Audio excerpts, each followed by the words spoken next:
Bonjour ou bonsoir, chers compatriotes. Aujourd'hui, nous sommes lundi le 4 août 2025. La date prévue pour, n'est-ce pas, l'ouverture de la session du Conseil constitutionnel du Cameroun en vue de la proclamation définitive de la liste des candidats potentiels aux élections présidentielles qui auront lieu le 12 octobre prochain. Bien évidemment, nous savons que ce processus a commencé avec la qualification de 13 candidats parmi la centaine qu'il y avait. Et nous savons également que selon les dispositions de la loi, il était nécessaire que ceux qui ne sont pas contents du rejet de leur candidature puissent faire un recours. Ce qui a été fait par de nombreux candidats. Et bien évidemment, le Conseil constitutionnel aura la charge de décider afin que nous sachions qui ira aux élections. Mais seulement, il y a une situation floue, une situation désagréable qui se présente à nous depuis de longues dates, avant même le dépôt des candidatures au niveau de l'ECAM. Et c'est une situation qui perdure et qui essentiellement concerne la lecture et la compréhension de la loi. Et curieusement, dans ce jeu, il s'avère que ceux qui sont les professionnels du droit, je veux parler des juristes, en partie nous ont donné la preuve d'une incapacité notoire à clarifier la situation. Ce qui aujourd'hui débouche donc sur deux faits, deux positions qui sont des positions communes et presque parallèles, mais des positions nocives. La première de ces positions voudrait que l'on dise que sans tel candidat,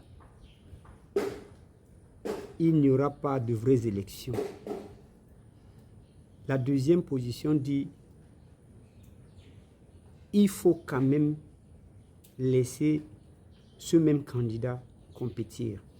Alors tout cela comme si, de un, les autres candidats qui par ailleurs ont été, parmi ceux qui ont été qualifiés cette année, ont été candidats aux dernières élections. Deuxièmement, comme si on était dans une affaire de cœur où on devrait avoir pitié ou bien favoriser un candidat quelconque afin qu'il puisse prendre part aux élections. Et tout cela est dommage. Dommage parce que cela est une expression de mépris pour les autres candidats, de mépris pour les citoyens. Cela est une indication même d'une volonté de beaucoup à vouloir torpiller le droit. Car il faut que nous puissions nous poser la question de savoir comment est-ce que des juristes, parce que c'est d'eux qu'il est question, ne soient pas capables de lire les textes des partis politiques, de lire les textes qui organisent les élections, de lire les textes qui organisent même le pays, notamment en ce qui concerne la forme de l'État et les élections. Cela est extrêmement grave et m'amène à porter une estocade sur les juristes qui, dans ce comportement, ont passé le temps à ruiner, n'est-ce pas, l'esprit de ceux qui écoutent. C'est malheureux que nous ayons des personnes qui se proclament être des spécialistes du droit, mais qui malheureusement ne sont pas capables et se laissent aller par des émotions et se croient avoir le droit d'intimider les citoyens. C'est dommage. Nous irons donc, à partir de ce jour, suivre les délibérations que fera le Conseil constitutionnel.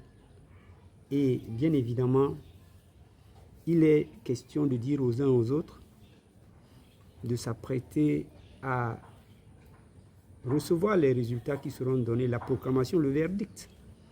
Et que ceux-là qui pensent pouvoir être les tenants du droit nous disent à la suite si véritablement ils méritent d'être des juristes, si véritablement ils estiment que leur position est une position digne qui reflète le patriotisme. Voilà la question finale que nous voulons poser aux uns aux autres. À qui le droit de répondre?